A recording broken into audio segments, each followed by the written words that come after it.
வணக்கம் நேயர்களே, நான் உங்கள் மணிகண்டன் பிரபாகரன். பக்தி யுகம் சேனல் மூலியமா உங்களை சந்திக்கிறதுல மிக்க மகிழ்ச்சி. ஸோ இன்னைக்கு நம்ம சிறப்பு விருந்தினர் யார் வந்திருக்காருன்னு பார்த்தீங்கன்னா, சயின்டிஃபிக் வேதிக் அஸ்ட்ராலஜர் மிஸ்டர் அருண்ஜி அவர்கள் வந்திருக்காரு. ஃபர்ஸ்ட் ஆஃப் ஆல் அவரை வெல்கம் பண்ணிடலாம். வணக்கம் சார். வணக்கம். எப்படி இருக்கீங்க? நல்லா இருக்குங்க. Super super. ஏன்னா சனிப்பயிற்சியோட பற்றி நிறைய பேசிக்கிட்டு இருக்கோம். ஸோ அந்த வகையில் நிறைய பேத்துக்கு ஒரு விழிப்புணர்வு நீங்கள் உண்டாக்கிறீங்கன்னு சொல்லலாம். ஸோ அந்த வரிசையில் இன்னைக்கு பார்க்க போகிற ராசி பார்த்தீங்கன்னா சிம்ம ராசி.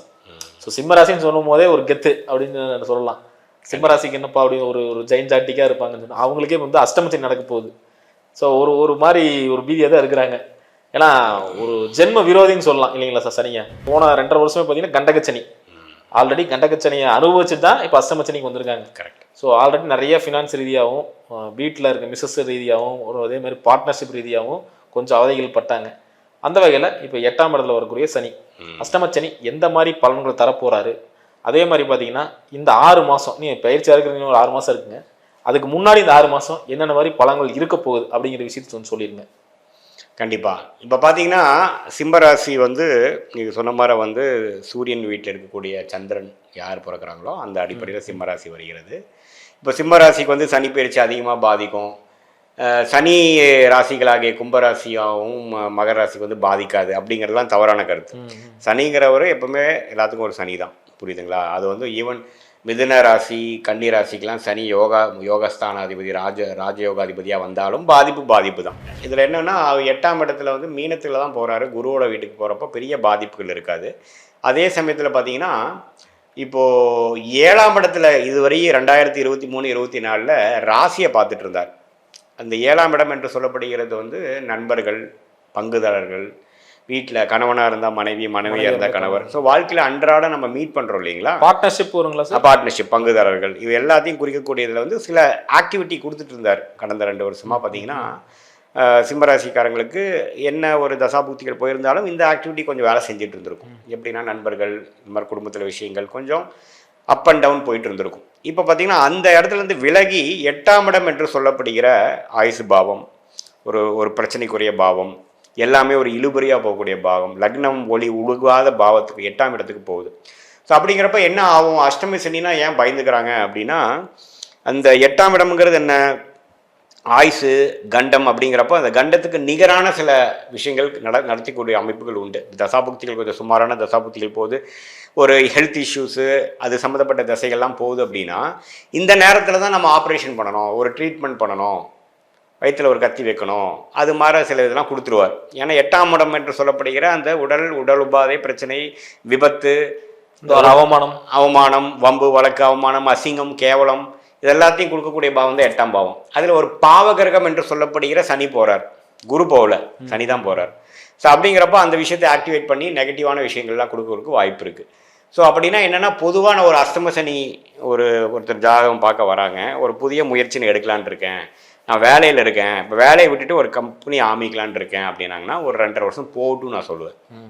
ஏன் சார் 2.5 வருஷம் போய் ஒருத்தர் தொழில் பண்ணலாம் நான் வரவனை போய் டிஸ்கரேஜ் பண்ணுறீங்க அப்படின்னா, இந்த 2.5 வருஷம் பார்த்திங்கன்னா எப்படி இருந்தாலும் சுமாராக தான் இருக்கும். இந்த நேரத்தில் போய் நீங்கள் ஒரு பணத்தை உங்களோட ஓன் மணியை போட்டு ரிஸ்க் எடுக்கிறது அவளை கை சுட்டுக்கிட்ட மாதிரி தான் வரும். கம்பெனிக்கு ஒரு 2.5 வருஷம் வெயிட் பண்ணி ஜாப்லேயே கொஞ்சம் கண்டினியூ ஆகி அதுக்கப்புறம் பண்ணியிருக்கலாமோன்னு அப்புறம் ஃபீல் பண்ணுவீங்க, புரியுதுங்களா? அந்த அஷ்டம சனி எப்போவுமே ஒரு டிராகிங் கொடுக்கும். அஷ்டம சனியில் கை மேலே பலன் பெற்று உச்சி குளிர்ற மாதிரி யாருக்கும் அமையாது, புரியுதுங்களா? சிலதெல்லாம் சேஃப்டி பண்ணிக்கலாம், சிலதெல்லாம் ஆகிக்கலாம். ஒழிய அஷ்டம சனியில் தான் இந்த அரசியல்வாதிகளுக்கெல்லாம் ஆட்சி கவிழ்றது. கருணாநிதி, ஜெயலலிதா அவங்களுக்குலாம் பார்த்திங்கன்னா நம்ம அவங்களோட ட்ராக் பார்த்திங்கன்னா அந்த டைமில் தான் அவங்களுக்கு பிரச்சனை வந்தது. ஆட்சி பிரச்சனையாகிறது, தோற்று போகிறது, இது எல்லாமே அது மாதிரி விஷயங்கள் தான் கொடுக்கும். ஈவன் இப்போ ஒரு பிஜேபி அண்ணாமலை பார்த்திங்கன்னா கடகராசி அஷ்டம சனி இருந்து இப்போ அடுத்தது சிம்மராசி பற்றி இப்போ நம்ம பேசிகிட்டு இருக்கோம். அவர் என்னதான் உழைத்தார், தமிழ்நாடு ஃபுல்லாக சுற்றினார், போகாத தொகுதி இல்லை, எல்லாத்தையும் நான் ஒரு மாற்றத்தை கொண்டு வரலாம் அது இதுன்னு பேசினார். கடைசி என்ன மிஞ்சிச்சு பார்த்தீங்களா? இப்போ அவரோ வெளிநாடு போய் இதை படிக்க போகிறாருன்னு சொல்கிறாங்க. ஸோ இது என்னென்னா அவர் மேலே எதுவும் தப்பு இல்லை. அவரோட நேரங்கள் எப்படி அவர் சில பேசுனதெல்லாம் கொஞ்சம் வேறு மாதிரி ஆகி அவர் எந்த குறிக்கோளுக்காக ட்ரை பண்ணாரோ அது கிடைக்கல. மேபி அடுத்து ஃப்யூச்சரில் சக்ஸஸ் ஆகலாம், அது வேறு விஷயம். பட் அஷ்டம சனியில் உங்களுக்கு பரிசு கிடைக்காது அப்படிங்கிறது தான் ஒரு ஜென்ரல் ப்ரெடிக்ஷன். ஏன்னா சனி ராசிக்கு 8ஆம் இடம் வரும்பொழுது உங்களுக்கு மரணத்துக்கு ஒப்பான பயத்தையும் ஹெல்த் ரிலேட்டடான சில த்ரெட்டும் நீங்கள் எடுக்கக்கூடிய காரியத்தில் ஜெயமும் வராது. ஸோ அது மாதிரி விஷயத்தை கொடுக்கக்கூடிய ஒரு பாதிப்பான ஒரு விஷயங்கள் இருக்கிறதுனால இதை சர்வேவ் பண்ணணும். காலேஜ் போயிட்டு இருக்கிற பசங்களா இருந்தாங்கன்னா, குழந்தைங்களா இருந்தாங்கன்னா, அந்த டைமில் வந்து கெட்ட வழியில் போகாமல் அரியர்லாம் இல்லாமல் வர்றதே பெரிய விஷயம். அதே சமயத்தில் ஒரு மிடில் ஏஜ் பர்சன், ஒரு 40-45 வயசில் ஒரு தொழில் பண்ணிகிட்டு இருக்கிறாரு. எனக்கு தெரிஞ்சவர் ஒரு பார்த்தீங்கன்னா பெரிய லெவலில் ரியல் எஸ்டேட் பண்ணிட்டு இருக்காரு. அவரோட நெட்ஒர்த்தே பார்த்தீங்கன்னா 150 crores இருக்கும். ஆனால் அவர் வந்து இப்போ ஆளுகிறார், நான் கடன் பட்டேன்.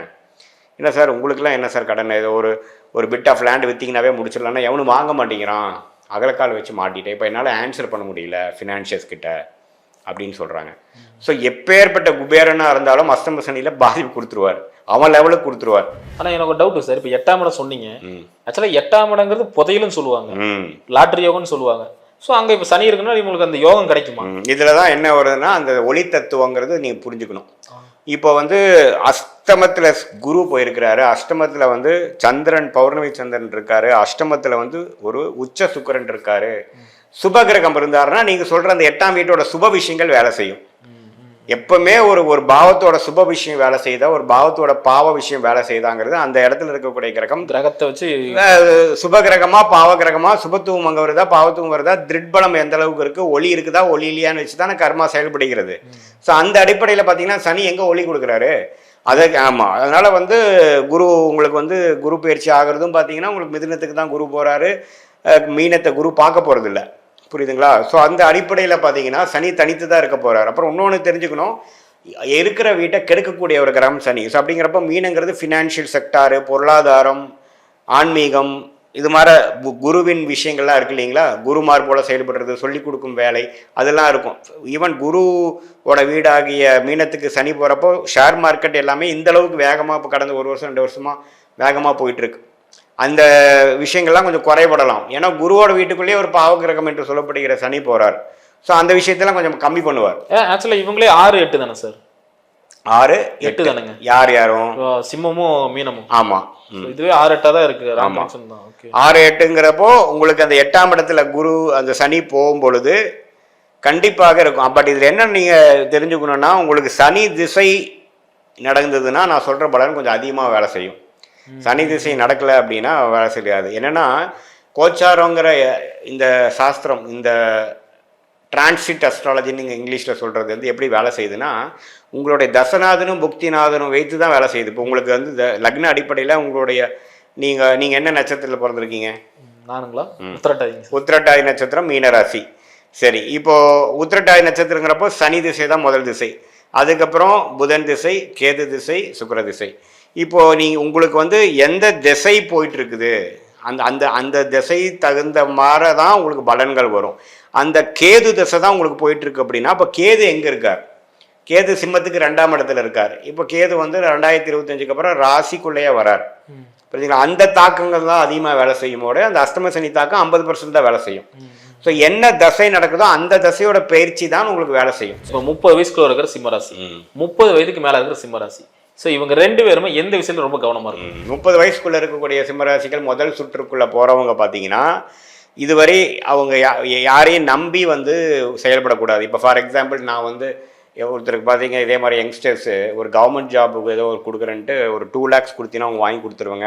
இந்த டிபார்ட்மெண்ட்டை டைரக்டராக இருக்கிறவங்க என் மாமா அப்படின்னு சொல்லி கொடுத்துட்டு அப்புறம் 4 மாதமாக கழித்து அவங்களுக்கு காலும் வர மாட்டேங்குது, அட்டன் பண்ணால் எடுக்க மாட்டேங்கிறான் அப்படின்னு பார்க்குறப்போ அப்புறம் அவனுக்கு இது மாதிரி அஷ்டம சனி பிரச்சனை தான் போயிட்டுருக்கு. ஸோ இது மாதிரி நம்பக்கூடாது யாரையும். இந்த டைமில் வந்து யாரோ ஒருத்தர் கால் பண்ணி வரானா அஷ்டம சனி வேலையை ஆரம்பிச்சிருச்சுங்கிற மாதிரி தான் நீங்கள் கவனமாக இருக்கணும் முடியும். நம்பி யாரையும் போயிடக்கூடாது. புதிய முயற்சி, அதாவது இன்டென்சிவாக செலவு பண்ணி இன்வெஸ்ட்மெண்ட் பண்ணுறது பண்ணக்கூடாது. ஷேர் மார்க்கெட்டில் அதிகமாக போகிறது, அது மாதிரி விஷயங்கள் பண்ணக்கூடாது. அப்புறம் நண்பர்கள், புது நண்பர் உங்களில் வராரு. இப்போ நீங்கள் ரூம்மேட்டாக இருக்கிறீங்க, ஒரு படித்து முடிச்சுட்டு முதல்ல வேலை செஞ்சிட்ருக்கீங்க, உங்களோட தங்குற வீட்டில் வந்து ஒரு புதுசாக ஒரு ஃப்ரெண்டு மூலமாக ஒருத்தர் வராருன்னா அவர் யார் என்னங்கிறது பார்த்து பழகணும். இப்போ ஃப்ரெண்டோட ஃப்ரெண்டு நல்லவனாக தான் இருப்பான்ட்டு நீங்கள் அவரோட நம்பி விட்டிங்கன்னா உங்களுக்கு சிலது திருட்டு போகலாம், பிரச்சனைகள் மாட்டலாம், அவன் பண்ண பிரச்சனை நீங்கள் மாட்டலாம். அது மாதிரி சில உங்களுடைய கண்ட்ரோலுக்கு இல்லாத சில விஷயங்கள் நடக்கும். அப்புறம் வந்து இன்னுமே கொஞ்சம் யங்ஸ்டர்ஸு காலேஜ் படிக்கிறவங்களாம் பார்த்தீங்கன்னா கொஞ்சம் தப்பான பழக்க வழக்கத்துக்குள்ளே போகிறது. வாழ்க்கையில் முதல் ஒரு புகை பிடிக்கிறது, முதல் மது அருந்துறதெல்லாம் கொஞ்சம் அஷ்டம சனியில் தான் நடக்கும். அதாவது வந்து ஒரு 7.5 வருஷம் சனி பிடிக்கிறாரு அப்படின்னா அது ஒரு 2.5 வருஷம் பலன் அந்த மாதிரி கொடுத்துட்றாங்களா? ஆமாம், அந்த அஷ்டம சனிங்கிறது 7.5 நாட் சனிங்கிறது வேற, அஷ்டம சனிங்கிறது வேற. 7 நாட் சனிங்கிறது ராசிக்கு முன்னாடி கட்டத்தில் வர்றது விரயசனி, அதுக்கப்புறம் வரக்கூடிய ஜென்மசனி, அதுக்கப்புறம் வர்றது பாதசனி. அதில் ஜென்மசனி தான் அதிக பாதிக்கும். அது பார்த்தீங்கன்னா இப்போ யாருக்கு போயிட்டு இருக்குன்னா மீனராசிக்கு தான் அடுத்தது வரப்போகுது. அது வந்து அதுவும் உங்களுக்கு யோகமான ஒரு திசை நடக்கிறப்போ ஒரு விஷயத்துக்காக, நல்ல விஷயத்துக்காக கொஞ்சம் அதிகமாக கடுமையாக உழைப்பீங்க. அதுக்காக தான் யூஸ் ஆகும். மோசமான திசை நடக்கிறப்போ கொஞ்சம் பிரச்சனைக்கு தேவையில்லாத ஒரு டைரக்ஷனை போய் மாட்டிப்பீங்க. அஸ்தம சனிங்கிறது டோட்டலாக டிஃப்ரெண்ட். இந்த 7 நாட்டு சனியும் அஸ்தம சனியும் குழப்பிக்க வேண்டாம். அஸ்தம சனிங்கிறது இந்த ராசிக்கு முன்னாடி, ராசிக்குள்ள, ராசிக்கு அடுத்ததுங்கிறதே கிடையாது. இது ராசிக்கு 8ஆம் இடம். 7 நாட்டு சனி முடிஞ்சு 15 வருஷம் கழிச்சு தான் அஸ்தம சனியே வரும். அது நீங்கள் தெரிஞ்சுக்கணும். ஸோ அந்த அஸ்தம சனியை என்ன கொடுக்கும்னா, மெயினாக இந்த 8ஆம் இடம் என்று சொல்லப்படுகிற ஆயுசு சம்மந்தப்பட்ட விஷயங்கள், உடல் உபாதை விஷயத்துலையும், அசிங்கம், கேவலம், வம்பு, வழக்கு, கைக்கு வந்தது திடீர்னு போயிடுச்சு, ஒரு திடீர்னு அடுத்தவனோட பிரச்சனையில் நான் போய் எனக்கு வந்து ஒரு கம்ப்ளைண்ட் ஆயிடுச்சு, ஒரு பிளாக் மார்க் ஆயிடுச்சு, பகையாயிடுச்சு, அசிங்கம் ஆயிடுச்சு, இப்போ வந்து நேர்கோட நம்ம கண்ணு நான் பார்க்க முடியறதில்ல அப்படிங்கிற மாதிரி ஏதோ ஒரு சிக்கலை போய் மாட்டிப்போம். ஸோ அதனால் பொதுவாக இந்த டைமில் ஒரு நியூவாக ஏதோ ஒன்று வருது, new friendship, new partnership, new starting of something. Even நீங்கள் ஒரு ஹையர் ஸ்டடீஸ்க்காக ஒரு கோர்ஸ் போகிறீங்க அப்படின்னா அது கொஞ்சம் பார்த்து கரெக்டாக நீங்கள் டிசைட் பண்ணுறீங்களான்னு பார்த்து பண்ணணும். நீங்கள் நினைக்கிறது ஒன்று, அங்கே இருக்கிறது வேறையா மாதிரி இருக்கும். ஏன்னா இது வந்து பேட் கர்மா என்று சொல்லப்படுகிற அந்த பாவத்துவமான கர்மாவை கரைக்கக்கூடிய காலம். ஏன் சார் அஸ்தம சனி பற்றி இப்படி சொல்கிறீங்கன்னா, அது ஒரு பாவத்துவமான நேரம். ஜோதிடமே ஒளி தத்துவத்தில் தான் வழிபடுது. ஜோதினாவே லைட்டு. ஜோதிடம்னா உனக்கு ஒளி எப்படி இருக்கிறது பொறுத்து தான் நீ என்ன கர்மாவை கரைக்கிறீன்னு அர்த்தம். நீங்கள் ஒளி நல்லா இருக்கக்கூடிய டைமில் நீங்கள் வாழ்ந்துட்டு இருக்கிறப்ப பார்த்தீங்கன்னா நல்ல கர்மாவை கழித்து நல்லா டெவலப் ஆகிட்டு இருப்பீங்க. ஒளி குன்றிய தசாபுக்திகள் டைமில் நீங்கள் பண்ணிட்டு இருக்கீங்க, வாழ்ந்துட்டு இருக்கீங்கன்னா ஒரு பாவமான ஒரு கர்மாவை கரைக்கிறீங்க அர்த்தம். ஸோ பாவத்துவமான கர்மா கரைக்கிறப்ப கெட்டது தான் நடக்கும். சூப்பர். ஸோ 8ஆம் இடத்துல சனிங்கிற பாவகிரகம் வர்றது ஒரு பாவத்துவமான டைம். பட் தசாபுக்திகள் அது வேறு டிபார்ட்மெண்ட். அது நம்ம பார்த்து நம்ம 2 சேர்த்து வச்சு சொல்லலாம். பட் பொதுவாக தசாபுக்தி நியூட்ரலாக வச்சுக்கோங்க சார், இதை வச்சு சொல்லுங்கன்னா கவனமாக இருக்க வேண்டியது. அது 30 வயசுக்குள்ளே இருக்கிறவங்க நான் சொன்னது. இதே 30 வயசுக்கு மேலே அவன் 45, 50 அது மாதிரி ஓரளவுக்கு செகண்ட் ரவுண்டு வரவங்க பார்த்தீங்கன்னா ஓரளவுக்கு டெவலப்மெண்ட்டு இருக்குது, இது இருக்குது. அதுலேயுமே பார்த்தீங்கன்னா நம்ம அகலக்கால் வைக்கக்கூடாது.